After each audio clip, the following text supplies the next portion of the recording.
Good evening. It's Bronwyn, and it is Thursday, so it's time for Black Mental Health is Black Health. I'm your host, Miss B, Bronwyn Lucas, the licensed professional counselor. Tonight, we are talking about talking. Yes, we're talking about communication and the power of your words. If you've been here before, you know we start out with some breathing. Why? A little breathing helps us relax, maybe forget the cares of the day, and just decompress because we can all use that. So, if you haven't been here before, let me tell you how we do it. To a slow count of four, I'll say breathe in, then I'll say out, and you'll breathe out to that same slow count of four. And we'll do it for three times just to have a woosah moment. So let's try it. Let's get ready to breathe. Breathe in, two, three, four, out, two, three, four.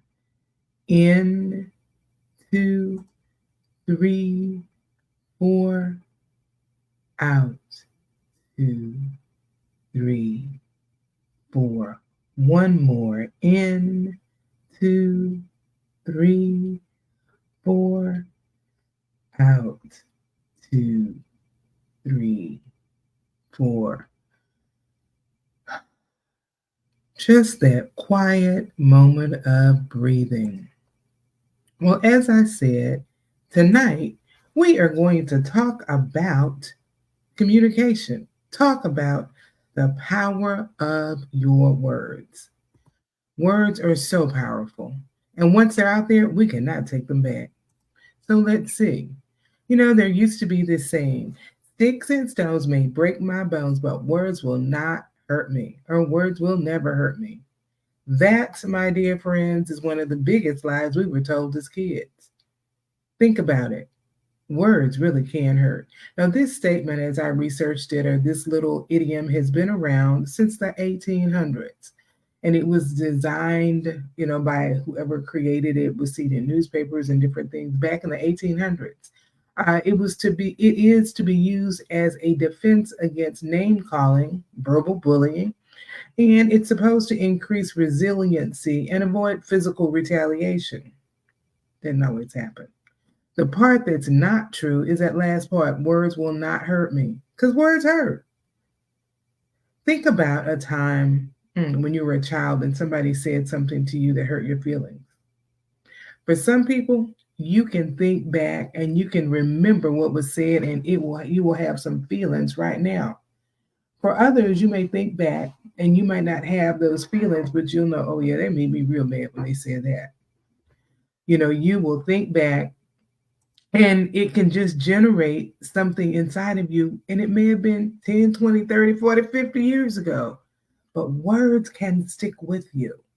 So tonight, we're just going to kind of look at words and their importance and know that, yes, sticks and stones may break your bones, but words can hurt you. So we're going to look at that. So I actually have a verse in the Bible I want to share with you.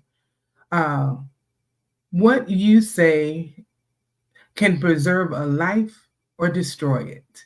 So you must accept the consequences of your words.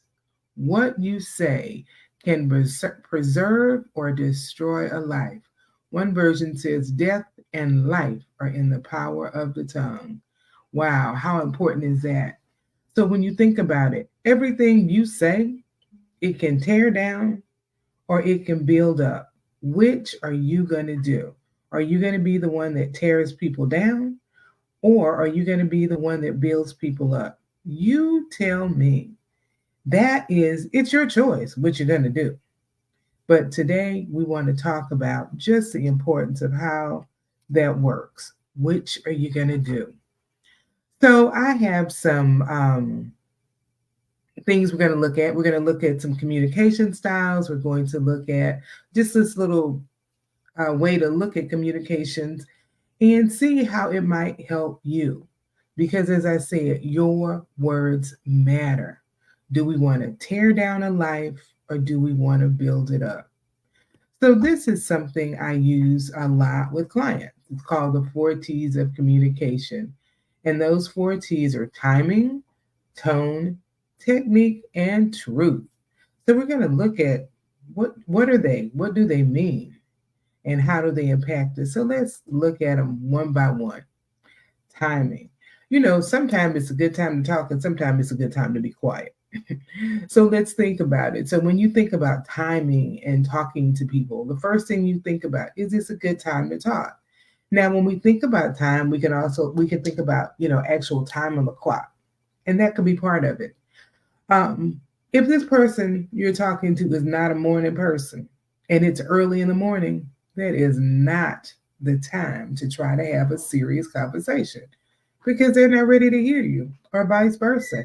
If someone is, they're just like, I need to go to bed. I go to bed at 9:30. Oh my gosh, and you go to bed at 12. So at 10 o'clock, you're trying to, or 9 o'clock, you're trying to have a conversation with this person, and they're winding down. Not a good time. Time also implies to, is it just the good time? How are you feeling? How are they feeling? What's going on? Just is the time right?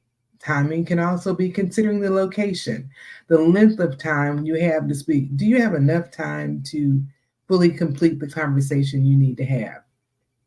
Um, is it a good time emotionally? When you are angry, that is not the time to have the conversation with the person you're angry with. You might need to decompress because one thing about words, once they're said, they can never be taken back. You can say, I'm sorry I said that. I didn't mean it. I don't know what I was thinking. Well, you were thinking it because you said it. You may not have meant it, but it's part of who you are because those words came out of your mouth. They can't go back. So, yes, it's important. What time? Do I need to say this right now? Maybe you do, and maybe you don't. Maybe you need to just hold off because timing is everything. Another one to look at, as I said, we're looking at just four, and there's so many communication models out there. This one, I will say, is dealing with just, one-on-one interpersonal communication. It's used a lot with couples, but it can be used in families.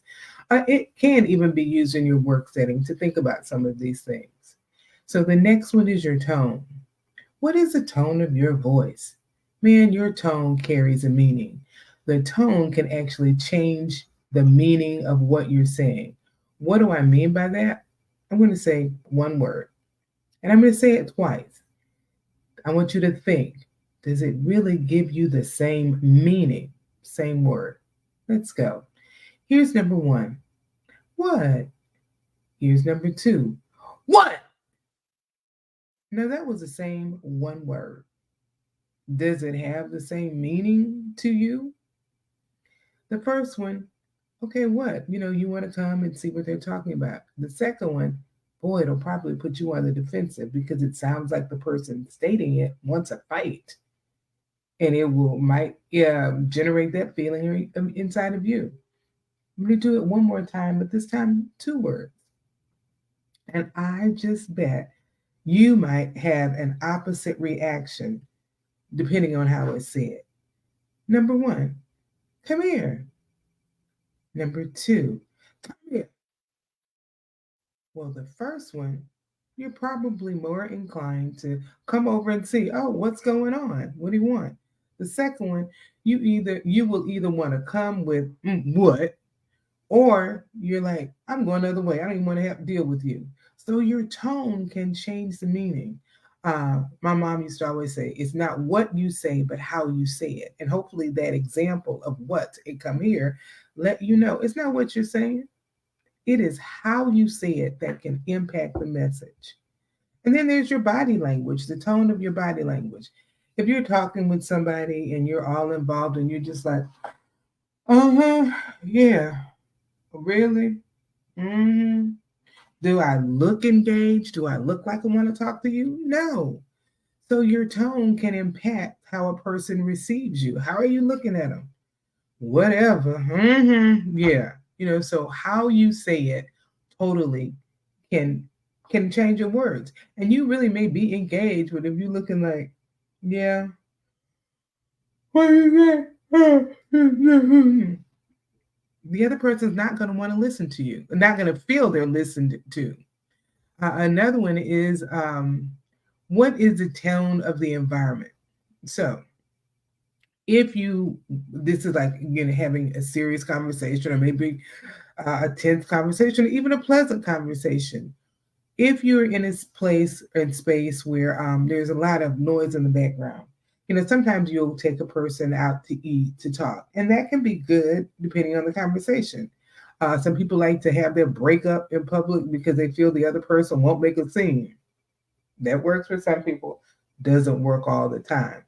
But what is the environment around you? Does the environment make it easy to talk? If you're trying to talk to a sports fan, this has to do with timing and the tone of the room. That's not the time to talk because they're not listening to you if they're watching a game. So, wow, it is important to think about the tone. Is this just where it is? Where are you? What's going on around you impacts how you will be heard. The third one is technique. Am I beginning with something positive? Um, if I'm jumping right in with, look, we need to talk because you have really messed up. Well, if that's it, I might not want to hear you.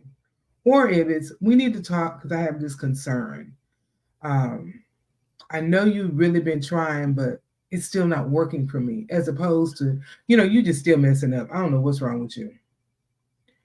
How are you saying it? And when you start in the negative, it impacts your tone because it's, if you're coming and you're on the offense, your tone is going to be on the offense. And so then the person's not going to hear you. Um, people can easily say, you always do this or you never do this. Well, guess what? If they do it one time, then always and never are false. Always and never are very rare. And when it's you always do this, you never do this, the tone tends to sound negative as well. So avoid that always and never because it's not usually true. You might say, man, so many times this happens, and wow, it's not working for me. That's so different than you always do it, because when it's you always do it or you never do it, it tends to add that negative tone to it. The other thing about technique, um, am I blaming others? And we're going to talk about I statements. You're responsible for your own feelings. No one makes you angry. I know. You choose to be angry based on what happens. Now, that's not to say that whatever happens wasn't a bad thing and it might even deserve anger. I'm not saying that. But I'm saying to become angry is still your choice. Whether that situation deserves your anger or not, it is your choice how you respond. So sometimes we have to take action for ourselves, take ownership of our own actions, and understand, oh, am I part of the problem? Never.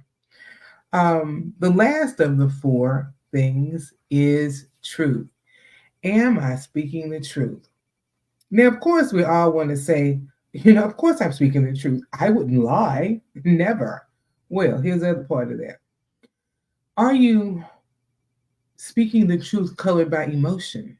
Because at the time you feel in some kind of way and you need to have your voice heard. So it's truth, but so are you really speaking the truth? Is what you're saying, is what the other person saying a truth you need to hear? Now, sometimes there is a truth about us we need to hear, but we don't want to hear. That goes back to taking ownership for it. Okay, I was wrong. Well, that's hard for a lot of people to say, but guess what? We've all been wrong before and will be wrong again. So that goes to, am I being truthful with myself? Am I taking ownership of me, taking ownership of everything inside of me? Am I being truthful with me, or I'm just mad? I was mad at you yesterday, and everything you said to me today, I'm still angry, and I'm going to be angry because you are just wrong. I'm sure you've known someone else who's been this way, because we would never do that. But yes, it's easy to be caught up in someone else's you can easily be caught up in missing the truth because we're caught up in our emotions. So when we look at it, we have again timing. Is this the right time? Are they a morning person? Can they hear me? Um, is it the right time for me emotionally? Tone. Does my voice and the way I'm saying it and my body language make the other person want to hear me? Technique. Am I speaking in a way that can be heard? Am I being more positive than negative so that they can hear me? And lastly, truth. Am I speaking the truth? And is there a truth I need to hear? So that's one aspect of communication that we really need to look at. This can be something you use in your professional life as well as your personal. This is generally something, that I've used. I think I got it first when working with couples. But one thing I've used this with people in the work environment. Um, because if you're on the defensive and your tone is off again, it's not what you say, but how you say it. I don't care where you are. If your tone is wrong, you're not going to be heard. So these are 4 things you can use anywhere in your life. Now, here's one a lot of people, when they hear it, oh, that sounds so hokey. That's just so, I can't use those I statements. That's just not real. I don't like them. But I statements are very important. Here's what I statements do. When you're using I statements, and I'm going to give you some examples of I statements. When you're using I statements, a couple of things happen. I statements allow you to express how you feel in a non judgmental manner. When you're saying, I feel this way because this happened, as opposed to you made me angry because you did this. And it comes with that bigger of a pointed finger. As opposed to, I got really upset when that happened. You're taking ownership. You are not judging the other person, even though you want to, because they really made you angry and you want to let them know. Not always the most helpful way to get your point across. When you use I statements, it helps the hearer avoid becoming defensive. Because if somebody comes to you with, you made me sick because you did such and such. Then I'm on the defensive because you're attacking me. I feel attacked. If it's, I feel really upset because of what you did, a little different. It can still make someone defensive, but because your tone, again, is calmer and you're taking ownership, not you made, not them, but yourself, it can make, it can lead to being less defensive. It also, I statements allow you to focus on your feelings, not the other person. So I'm here to talk about me, not you. When it's, I am upset because XYZ, I'm talking about me. I need my needs to be met, as opposed to, you did such and such. I'm coming to talk about you. I'm talking about me. It's about me for real. So you see the difference. I statements can generate more constructive communication, as opposed to, you did this and I don't like it. Okay, fine. You telling me what I did. I'm good. No conversation. I felt this way when you did this. What are you talking about? Even that can be more of an open door. Um, just because it allows the person to not be defensive and maybe more willing to talk. I statements also provide information, about what you need. I feel, or what you're feeling. I feel upset. I was upset when such and such happened. I need this to happen. Um, I feel I need. You're stating it's about you. And guess what? It's okay to be about you because they're your feelings. They're not the other person's feelings. And sometimes someone can do something that we feel is so egregious and we're so upset. And of course, they know what they did. They don't. They don't always know. You are not the center of their world. So they're not waiting to see what you did to upset them. people don't always know that you're upset when you tell them. But when you come to tell them in such a way as you did such and such, wow, I don't really want to hear you, so I'm not going to listen to you. So I want you to think back before I give some examples of I statements. Anyone listening, can you think of a time when you may have said something to someone who upset you and you said it in a way that made them defensive because you were upset? Like I said, it's a normal thing. I'm upset because, and because I'm upset, I'm going to let you know I'm upset, and I'm going to blame it on you. But that person is not responsible for your feelings. You are. Yes, and I said it before, and I like to reiterate it. You are, what they did was worthy of being angry many times. People do stuff wrong. People are mean to you, but it is your choice as to what you do with it. What am I going to do with being angry with you? Well, I'm going to let you know I'm mad and I'm going to take it out on everybody. Is that going to make it any better?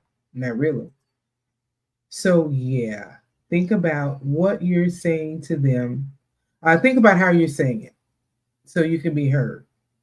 So, take a moment to think, have you said it in the wrong way and it didn't have good results? Maybe, maybe not. So let's look at some examples of I statements. Um, I'm going to give you one possible wrong way and then an I statement that might correct it. Okay. You didn't clean the bathroom like you said you would. You make me so angry. Well, when you hear that, you didn't do this and you make me angry. And again, they didn't make you angry. You chose to be angry because of their actions. So here's an I statement. I feel frustrated that the bathroom has not been cleaned. I would really appreciate if you take care of that. Now, a lot of people say, especially as parents, I'm not talking to my child that way. They just need to get up and do it. Well, do you want to teach them good communication skills, or do you want to get the job done? Isn't the bottom line in this example, I need this bathroom clean? So even if it's a parent-child, let's want to bring that one out, and you're telling them in the way that is less defensive, even then it's harder to fight with. So your child already didn't clean the bathroom. Ooh, you make me so angry. Then they get an attitude. And they're going to clean it. And now everybody in the house has attitude and everyone's angry. Is that really beneficial? I feel really frustrated that the bathroom didn't get cleaned. I'd really appreciate it if you go do it. It's less to argue with. That's the benefit of the I statement. It gives you a lot less to fight about. It's just, this is it. This is what I need. This is my need. I'm letting it be known. Here's another one. You never get your work done on time. You're a drag on the whole team. You slow us down. Oh, this is like a work setting. I feel frustrated and upset with when your work assignments are not complete. The team depends on you to make this happen. And this might be like coworker to coworker. You messing us up. You making the team look bad. And it's true, but take ownership. Okay, they make the team look bad, and the other truth of it is you're frustrated, you're angry. So I'm frustrated and upset when your work assignment's not complete. The team depends on it to make things happen. You are not helping the team, not even you, but that's what you're letting them know. Hey, your work is important. And you might even add that. But when it's not there, it lets the team down. It's difficult for people who want to talk this way. However, it's not difficult to hear it. It's difficult to use this phony communication where nobody talks like that. But people I've talked to, when they hear it, they do say, yeah, I do prefer to hear it that way. So I statements, they can be done in your home, they can be done in a professional setting, they can be done in your church, your organization, anywhere. When you have deep feelings and someone has encroached upon your feelings, you can let them know. but let them know in a way that they're going to hear you so you get your needs met. Because when you do make the statements like, you didn't clean the bathroom like you said you would, you make me so angry. Again, that tone's going to come in. Or if you never get work done on time, you're a drag to the whole team, and you insulted that person, you put them down, they're on the defensive. And even if the job gets done, those words, that communication may have more of a negative impact, a long term negative impact than you so desire. I said, I'm just kind of going over communication. Let me stop and say, what does this have to do with mental health? Well, we've looked at tone, timing, technique, we've looked at I statements. How you deliver your message will help determine how your message is received. Controlling how your message is received can impact the other person's mood, which can in turn impact how they respond to you. It's a back and forth. And so if someone makes you angry, that's a negative mood you're in that you probably don't want to remain there. If you are make someone else angry and they're on the defensive and you're going back and forth, it harms your communication. And then you have all those negative feelings inside, which isn't good physically or emotionally. Now, let me say this. I am not saying there's not a time we get angry. We will get angry. Anger is a part of life. Anger isn't all bad. There are times when people getting angry or an individual gets angry and it causes them to take action. So your anger can be good. It can push you to do something. A lot of changes happen because people were angry. So no, anger is not bad in and of itself. Even the Bible says, be angry and sin not. Don't let the sun go down on your wrath. You're going to be angry. Be angry, but it's what you do with that anger, and understand and take ownership. There's your anger. And if you want to use it positively, own it, do something with it. So I wanted to give that disclaimer. I'm not saying we're not going to ever be angry. It's just, what are we going to do with it? So that's why we're looking at it. It's all part of our mental well-being, how we manage life. Now, how we communicate with others, that's a big part of who we are and how we might manage people, how we might just look at life. So I wanted to look a little about, and I'll go into I'll go into deeper details as we go along, but I'm just going to go over and tell you what these 4 communication styles are. Now, there are many ways to look at communication styles. There are more than 4.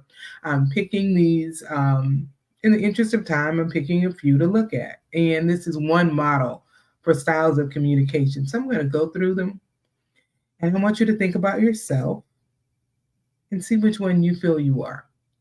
There is number 1, the passive communication. This is a person who seeks attention. They act indifferent during debates and won't even take a strong stance. You just go, yeah. They don't want to be, you want attention, but you still don't want to put yourself out there. And these people don't usually share their needs or express their feelings, and then you're upset when they're not met, but you didn't put it out there. The aggressive communication. Aggressive communicators frequently express their thoughts and feelings and tend to dominate conversation, often at the expense of others, because they have to be heard. You need to know what I have to say. And if you won't let me, I'm just going to say it. They can also react before thinking because you're so busy having to get their message out. I don't have time to stop and think. You got to hear what I have to say. Because I'm right. And what I have to say is important. And I will interrupt you because what you're saying is not as important and you're not as right as me. People with aggressive communication can have an argument with someone who has the same opinion, but they're so busy trying to get their opinion across that I didn't really hear what you said. I'm arguing with you, and you stop. I have mediated conversations with 2 aggressive people. I would say, stop. Did you just say XYZ? Did you just say XYZ? Do you realize you're saying the same thing? What? Yeah, you said this and you said this. Oh. And you can pull back and have that conversation. Passive aggressive communicators. They appear passive on the surface, but they're more have more aggressive motivations during their interaction. So like, yeah, whatever you say, but then little digs and little aggressive little ways to communicate. Their words might sound agreeable, but their actions don't align. They say and do different things. So I might say I'm agreeable, but I'm not. I have aggressive ways I want to handle you, and they're more manipulative. So I'm going to manipulate you by making myself appear this way, but I'm not. And the last communication style is assertive. And we're going to go back and talk about how do you deal with this. But the assertive communication is considered the most positive, even in any models, and there may be called different things. But this is a communication, it's considered the most respectful and productive. It's not readily, they don't readily take on a challenge, but they know how to say no and when to say no and how to listen. And be respectful and polite, which is a thing that is kind of dying out in society. So I wonder if assertive communication will be dying out. They understand their own limits and protect their boundaries without acting overly aggressive or defensive. So this person is, okay, I'm going to listen to you. I'm going to respect what you have to say. I'm going to have my boundaries. You're not going to walk over me, the aggressive person, but I won't walk over you, and we'll listen to each other. That's kind of what that assertive looks like. Where do you fall in all of that? Which one are you? Passive, aggressive, passive aggressive, or assertive? If you're married, which one is your mate? How does that impact? And maybe you never thought of your mate this way. But which one are you? Which one is your mate? If you have children, you may have 4 children and they have all 4 styles in your household. How do you interact? What about coworkers? Is there that coworker who gets on your nerves? What kind of communication style do they have? Is their communication style part of the problem? That's why they're getting on your nerves. So what are some things just quickly to do? If you're dealing with a passive communicator, you can take the direct approach. Have a one-on-one conversation. You're not in public. If you're having an issue, let's say this is a coworker. Don't talk to them in public because, they're going to really avoid any kind of conflict. So talk to them. Then ask them for their opinion because a passive person is the one who doesn't want to say anything. So put them in a position where they can comfortably tell you what they want and need. And avoid asking yes or no questions because they don't want a conversation anyway. So you do have to ask open-ended questions. How do you deal with that aggressive person? Be calm because they're not. And it kind of reminds me of something my mom used to say. When you have a conversation, you only need one fool at a time and let it be the other person. And what she meant by that was, when somebody's arguing, sometimes you really look crazy. You're arguing over nothing. Let that be the other person. So you be the calm one with the aggressive person. And don't let them get under your skin because that's where your boundaries come in when you're trying to be assertive. You know what? This isn't the time for this conversation. We talked about timing. It's not the time because you're not emotionally ready. Let me back up. Can't talk to you right now. Okay. Because again, what you say can never come back.